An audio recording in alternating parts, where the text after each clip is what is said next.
Hello my dear friends, आपका मेरे channel spiritual ज्ञान हिंदी पर बहुत बहुत स्वागत है। दोस्तों, आज जो ये वीडियो मैं बनाने जा रहा हूँ ये बहुत महत्वपूर्ण है। आप इसको पूरा देखें एंड तक। तो दोस्तों, ये जो वीडियो है आपने थंबनेल पढ़कर समझ लिया होगा कि मैं यहाँ कर्म के बारे में आपको डिटेल में बताने जा रहा हूँ। दोस्तों, इससे पहले मैंने कर्म और भाग्य के ऊपर एक ऑलरेडी वीडियो बनाया हुआ है। दरअसल मैंने दोबारा इस विषय पर फिर से वीडियो बनाने के बारे में सोचा, क्योंकि इससे पहले जो मैंने वीडियो बनाया उसमें मैंने बताया है कि कर्म आखिर है क्या और कर्म का बंधन आखिर क्या है और कर्मों से आपका भाग्य किस तरीके से निर्मित होता है और आप अपने भाग्य को बदल सकते हैं कि नहीं बदल सकते हैं। तो वहाँ पर बहुत सारी चीज़ें बताई गई, काफ़ी वीडियो पर व्यूज़ भी आए, मगर उसमें कुछ बातें हैं जो काफ़ी कंफ्यूजिंग है। मेरे पास कमेंट्स आए, सो मैंने सोचा कि मुझे फिर से एक नई वीडियो बनानी चाहिए जिसमें मैं डिटेल में सारी बातों को क्लियर करूं। आपके जो भी डाउट्स हैं आप कमेंट सेक्शन में लिख सकते हैं। सो मैं अपनी पूरी कोशिश करूंगा कि आपके सारे डाउट्स को क्लियर करूं इस वीडियो में। सो आप बस ध्यान से सुनिए। अब हम इसमें बात करेंगे वीडियो में कि कैसे कर्म का बंधन आपको लगता है, कर्म का फल आप कैसे भोगते हो और क्या आप जो भी अपने कर्मों से अपने जीवन को बदल सकते हो और कर्मों के कितने प्रकार होते हैं, कितने तरीके के कर्म होते हैं, आखिर उन सब के बारे में हम बात करेंगे। सो ज़्यादा टाइम न लेते हुए आप वीडियो को शुरू करते हैं। तो दोस्तों, सबसे पहले बात करते हैं कि आप कर्मों का फल आखिर भोगते कैसे हैं। दोस्तों, इसमें हो सकता है आपको, अगर आपने मेरी पुरानी वाली कर्म भाग्य वाली वीडियो देखी हो तो कुछ बातें आपको सिमिलर लग सकती हैं। सो फिर भी आप पूरी बात देखें, मैंने इसमें उन्हीं बातों को और डिटेल में कहने की कोशिश की है। सो आज से आप समझिए, अगर आप हम पहले बात कर रहे हैं कि कर्मों का फल कैसे भोगते हैं, सो आज से जो भी 10वां जन्म आपका होगा सो 10वें जन्म के जो भी कर्मों का हिसाब होगा एक्चुअली में वो कैरी फॉरवर्ड हो जाता है 9वें जन्म को, फिर 9वें से 8वें को, 8वें से 7वें को, 7वें से 6वें को, इस तरीके से। और उसमें जब आपका 10वें जन्म के जो भी कर्मों का हिसाब है वो 9वें जन्म को कैरी फॉरवर्ड हो रहा है, तो अब 9वें जन्म के भी अपने कर्म होंगे और जो 10वें जन्म के हैं वो भी आ गए हैं, तो 10वें 9 के इकट्ठे हैं। और फिर 10वें 9 के जो भी हैं वो 8वें को कैरी फॉरवर्ड होते हैं, फिर 10वें 9 में 8वें को, 7वें को, इस तरीके से सारे कर्म नहीं लेकिन उन कर्मों का जो भी हिसाब है, नफ़ा नुकसान है, वो कैरी फॉरवर्ड आगे हो जाता है। अच्छे बुरे कर्म जो भी हैं, इस तरीके से जब 10वें से 9वें, 9वें से 8वें, 8वें 7वें और 7वें से 6वें करते करते जब आपका पूर्व जन्म आता है, तो अब जो भी आपका पूर्व जन्म के कर्मों का हिसाब होगा, तो अब हाँ, पूर्व जन्म के कर्म अकेले नहीं है, उसके साथ पिछले और दूसरे जो 10वें जन्म से आपके आगे कैरी फॉरवर्ड होते हुए कर्म आए हैं उनका हिसाब भी साथ में है। तो अब वो सारे जो भी पूर्व जन्म के आपके कर्म हैं उन कर्मों के हिसाब से जैसा भी आपका प्रारब्ध बनता है, उस प्रारब्ध के अनुसार यह निश्चित होता है कि आप कब, कहाँ, कैसे, किस परिस्थिति में जन्म लोगे, आखिर कौन सा परिवार होगा, कैसा परिवार होगा आपका, कौन माता पिता होंगे, यह सारी बातें उससे तय होती हैं। फिर आपका जो पुराने शरीर को, सूक्ष्म शरीर जो है छोड़ता है और वो एक नए शरीर की तलाश में निकल जाता है और अपने प्रारब्ध के अनुसार वह शरीर को धारण कर लेता है। इसके पश्चात जब एक मनुष्य के रूप में वो सूक्ष्म शरीर, वो आत्मा अवतरित हो जाती है, उसके बाद जैसे भी जीन्स उसे मिलते हैं, डीएनए कोडिंग उसे मिलती है और जैसे भी वो माहौल में पैदा होता है, जैसे भी माहौल में उसका जन्म होता है, जैसा भी समाज उसे मिलता है, उसके अनुसार उसका मन, बुद्धि, उसका माइंडसेट, उसकी धारणाएं, उसके बिलीफ्स, यह सब प्रिपेयर हो जाते हैं, यह सब चीज़ें उसके माइंड में बैठ जाती हैं। वह उसी के अनुसार आचरण करने लग जाता है, उसका व्यवहार, उसका आचार और कैसे उसे दूसरों के साथ पेश आना है, सब चीज़ें कैसे बोलना है, यह सब उसी से तय हो जाता है, क्योंकि उसका उस तरीके का माइंडसेट बन चुका होता है। शुरुआत में तो कोई बच्चा ही होता है, धीमे धीमे वो सब समाज से ही तो सीखता है। तो उस माइंडसेट के अकॉर्डिंग फिर वो सारी चीज़ों को करता है।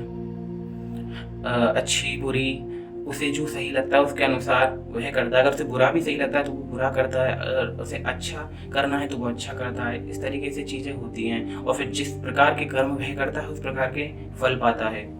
तो दोस्तों अब यहाँ पर ये बात कर लेते हैं कि कर्म के आखिर कितने प्रकार हैं, कितने तरीकों के कर्म होते हैं। दोस्तों अब इस बात को ध्यान से सुने। एक कर्म होते हैं जो आंखों से देखे जा सकते हैं, इन 5 इंद्रियों से महसूस किए जा सकते हैं, और ऐसे जो कर्म होते हैं इन्हें हम बोलते हैं क्रियामाण कर्म, और इनका जो फल है ना वो हमें इसी जन्म में मिल जाता है। और अब बात करते हैं एक और प्रकार के कर्म की, वो होते हैं सूक्ष्म कर्म। तो सूक्ष्म कर्म जो बंधते हैं, मान लीजिए इस जन्म में आपने सूक्ष्म कर्म बांधे तो इनका जो फल है ना वो आपको आने वाले अगले जन्म में मिलेगा। सो असल में जो बंधन का कारण है वो आपके सूक्ष्म कर्म ही है। सूक्ष्म कर्म का अर्थ क्या है पहले यह समझते हैं। दोस्तों जैसे आप खाते हैं, पीते हैं, चलते हैं, पढ़ते हैं, जो भी कुछ करते हैं, यह सब तो शारीरिक कर्म हो गए, आप शरीर से करते हो। लेकिन एक कर्म होता है मानसिक कर्म, उसे भी सूक्ष्म अर्थों में कर्म की ही संज्ञा दी गई है, वह भी कर्म ही है। सूक्ष्म कर्म जैसे राग द्वेष करना, यह बोला कि यह पसंद है, यह चाहिए या नहीं चाहिए, ये सारी चीज़ें आपके मन में जैसे भी भाव उठते हैं, जिस भी तरीके से आप विचार करते हैं, यह सब कर्म ही है। तो दोस्तों किसी कर्म को करने के दौरान आपके भीतर जैसी भी भावनाएं होती हैं, अच्छी बुरी सही गलत, वो राग द्वेष वाली भावनाएं जो हैं वो आपके कर्म के बंधन का कारण बनती हैं। जब आपको कोई चीज़ पसंद आती है तो आप उसके साथ राग करते हैं, जब भी आपको कोई चीज़ अच्छी नहीं लगती तो आप उसके साथ द्वेष करते हैं, और इस तरीके से आप अपने व्यक्तित्व को 2 हिस्सों में खंडित कर लेते हैं। आप जो है उन 2 हिस्सों में बट जाते हैं, फिर आप कभी एक को चुनते हैं कभी दूसरे को। आप पूर्ण नहीं रह पाते, आप अखंड नहीं रह पाते, और आपका ये खंडित हो जाना ही बुरा है। आपके खंडित हो जाने से ही आपको कर्म का बंधन लगता है। आप फिर जब किसी भी काम को करते हैं तो उसे पूर्णता में नहीं कर पाते, और जब तक किसी काम को पूर्णता में नहीं करोगे तब तक मुक्ति नहीं है। अगर आपको मुक्ति की चाह है तो आपको किसी भी काम को एक समान मानकर करना होगा, लाभ हानि को एक समान मानकर। जैसे कि भगवान कृष्ण ने गीता में कहा है कि जो भी हो लाभ चाहे हानि हो, कैसा भी हो, कैसी भी परिस्थिति हो, आपको सब स्वीकारना है और एक समान मानकर कार्य करना है कि दोनों आपके लिए एक समान है। किसी का भी चुनाव नहीं करना, आपको निर्चुनाव की स्थिति में रहना है। न राग करो न द्वेष करो, बस जैसा है स्वीकार कर लो। समझ लो कि यही होना था। परमात्मा जो कर रहा है वो उचित है, उसको उसकी मर्जी के साथ स्वीकार कर लो पूरी तरीके से।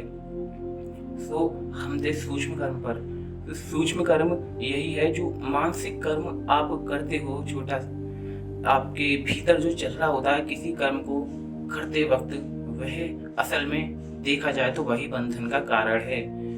तो अगर आप मुक्ति पाना चाहते हैं तो नहीं करें राग द्वेष, और अगर आप फिर भी इस संसार में ही रहना चाहते हैं, मुक्ति की चाह नहीं है, तो अच्छे कर्म करें, तो चीज़ों के साथ अच्छा करें, अच्छे से चीज़ों को देखें समझें, जीवन को अच्छे से जिएं तो अच्छा मिलेगा, बुरा करोगे तो बुरा मिलेगा। लेकिन बंधन दोनों ही चीज़ों का है, अच्छे का बंधन है और बुरे का भी बंधन है, तो दोनों ही चीज़ों का बंधन है। बाकी आपकी पूरी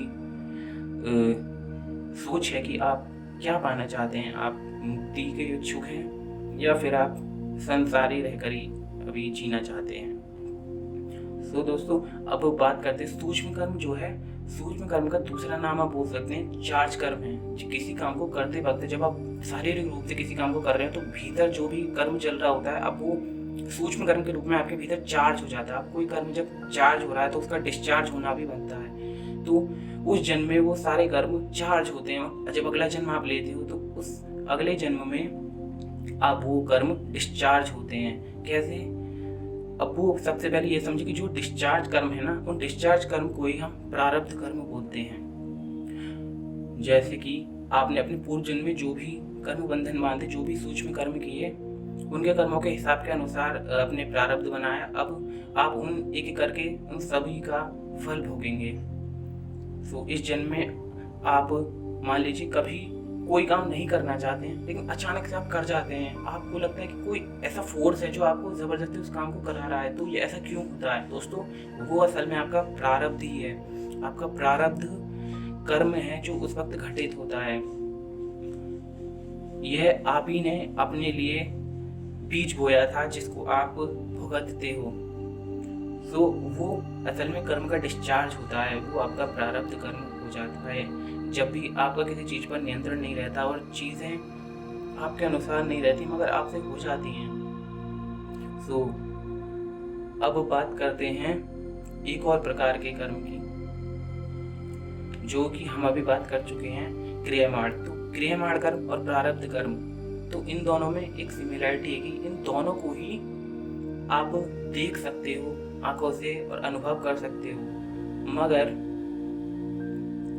जो भी आपका प्रारब्ध कर्म है इस पे आपका वश नहीं होता, इस पे आपका जोर नहीं होता, यह बस आपसे हो जाता है।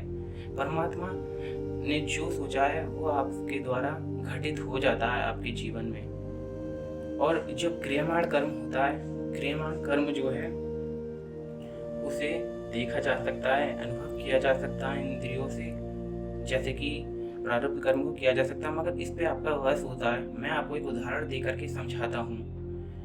जैसे कि मान लीजिए कि आपको किसी भी इंसान ने बेवजह एक थप्पड़ मार दिया किसी बात पर, तो जब आपको उसने थप्पड़ मारा तो उसके भीतर वो किसी बात को लेकर कोई ना कोई नफरत, कोई ना कोई क्रोध होगा जरूर जो उसने ऐसा किया। तो आपका ये प्रारब्ध कर्म था जो आपके साथ घटा। वो चार्ज कर्म जो था, आपने जो चार्ज किया अपने लिए, वो कर्म डिस्चार्ज हो गया। आपका सूक्ष्म कर्म जो है वो प्रारब्ध कर्म के रूप में डिस्चार्ज हो गया। एंड उसके बाद जब वो आपको थप्पड़ मारेगा तो आपके भीतर भी क्रोध पैदा होगा, आपके भीतर भी नफरत का भाव आएगा। तो उस वक्त आपको अपने होश को दिल मिलाने नहीं देना, अपने होश को बनाए रखना है।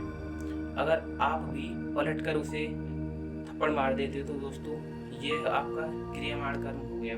अब आपने कर्म किया है तो इसका फल आप फिर से भुगतोगे।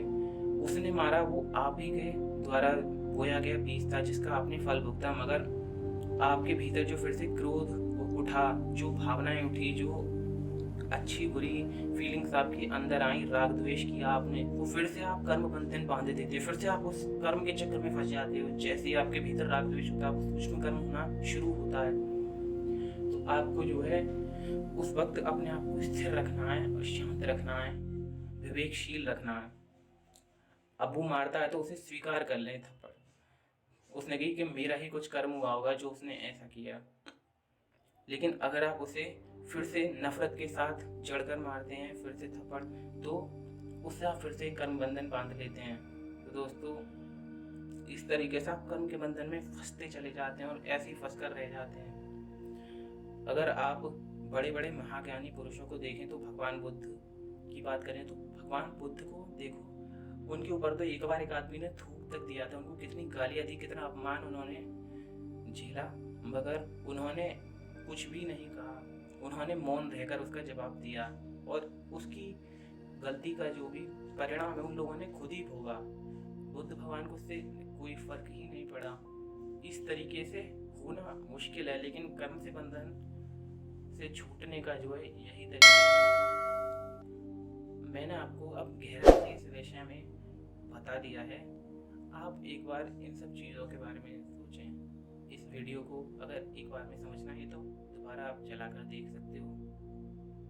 तो मैंने आपको इन सब चीज़ों के बारे में बताया एंड आई होप कि आपके अब काफ़ी कन्फ्यूजन